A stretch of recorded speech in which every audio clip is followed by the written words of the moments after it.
Hello, and welcome to this episode of The Accidental Classicist. I'm your host, Tara Jernigan. Robert Louis Stevenson once famously wrote that the world is so full of a number of things that I think that we all should be happy as kings.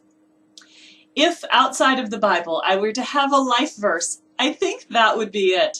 The world is full of a majestic creation, an infinite number, in fact, of things to explore and enjoy, and I try to bring as many of those things as I can into our classroom. I was not given the classical education that we strive so hard to give our children today. In fact, my first real encounter with the ancients wasn't until about my sophomore year of high school.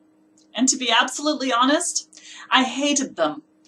I liked history, at least provisionally, but not the ancients. All we learned were rocks and cavemen, a few tools, and some early farming methods.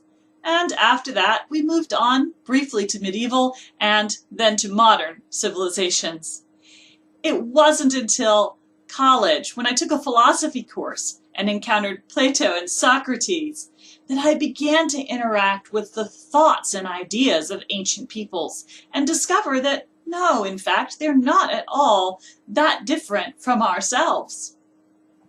In seminary, where I studied biblical studies, I came to discover the nuances and beauty of those ancient civilizations which orbit around our biblical narrative. I discovered vivid personalities like Ashurbanipal, who was famous for his library, and Hatshepsut, that strong and vocal queen of Egypt, who in fact would prefer that you called her a king.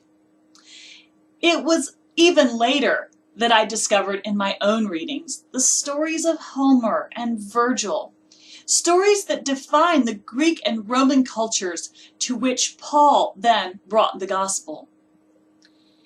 Also in seminary, I was exposed for the first time to the biblical languages, Hebrew and Greek.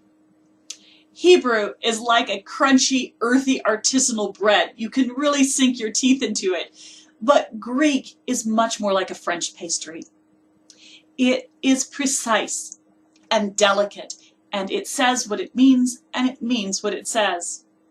In Greek, you can encounter Homer, yes, but also Paul, and the later church fathers, in, if not their native language, a language that they were fluent and comfortable in, where they can make wordplay and let their personalities shine through. And it is with that that I am looking forward to a fantastic year, full of ancient personalities and a few modern ones, as we study together. Thank you so much for the opportunity to teach your kids.